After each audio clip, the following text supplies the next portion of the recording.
रूस के साथ जारी युद्ध के बीच यूक्रेन के राष्ट्रपति व्लादिमीर जेलेंस्की को अमेरिकी राष्ट्रपति जो बाइडेन ने तगड़ा झटका दिया है और यूक्रेन के किए वादे से मुकर गया है।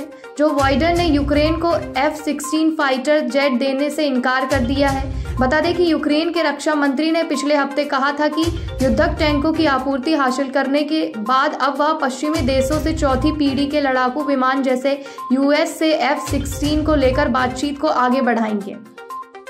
वित्त मंत्री निर्मला सीतारमण ने मंगलवार को बजट सत्र के दौरान इकोनॉमिक सर्वे पेश किया। सर्वे में वित्त वर्ष 2023-24 के लिए GDP ग्रोथ रेट के 6.5 होने का अनुमान लगाया गया है। यह पिछले 3 साल में सबसे धीमी ग्रोथ होगी। वहीं नॉमिनल GDP का अनुमान 11% लगाया गया है। FY23 के लिए रियल GDP अनुमान 7% है।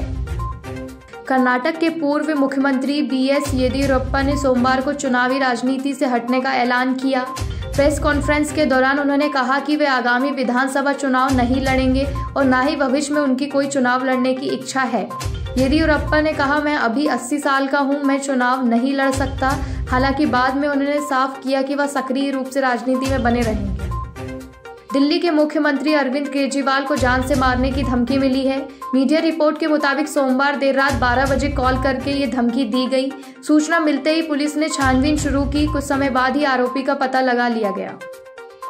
भारत में कोरोना वायरस महामारी के मामले में गिरावट दर्ज की जा रही है। नए केस 100 के आसपास आ रहे हैं। देश में बीते 24 घंटे में 132 लोगों की कोरोना वायरस रिपोर्ट पॉजिटिव आई है। वहीं 147 मरीज रिकवर हुए। इस दौरान एक व्यक्ति की मौत हुई है। दुनिया भर में कोरोना वायरस के मामले बढ़कर 67 करोड़ 50 लाख हो गए। इस महामारी से अब तक कुल 67 लाख से ज्यादा लोगों की मौत हो चुकी है, जबकि 12.97 अरब से ज्यादा लोगों का वैक्सीनेशन हुआ है। ये आंकड़े जॉन्स हॉपकिंस यूनिवर्सिटी ने साझा किए। ब्रिटेन के पूर्व प्रधानमंत्री बोरिस जॉनसन ने दावा किया है कि रूस के राष्ट्रपति व्लादिमीर पुतिन ने उन्हें जान से मारने की धमकी दी थी। बोरिस ने BBC की एक डॉक्यूमेंट्री में बताया, 24 फरवरी 2022 को यूक्रेन पर हमले से पहले मेरी पुतिन के साथ फोन पर बात हुई थी। तब पुतिन ने धमकी देते हुए कहा था, बोरिस, मैं तुम्हें कोई नुकसान नहीं पहुंचाना चाहता हूं, लेकिन मिसाइल अटैक से ऐसा करने में सिर्फ 1 मिनट लगेगा। अंडमान निकोबार द्वीप समूह में मंगलवार सुबह भूकंप के झटके महसूस किए गए। रिएक्टर स्केल पर भूकंप की तीव्रता 4.9 रही। नेशनल सेंटर फॉर सिमोलॉजी के मुताबिक भूकंप का केंद्र अंडमान सागर के पास था। जमीन से इसकी गहराई 77 किलोमीटर थी। किसी तरह की नुकसान की खबर नहीं है।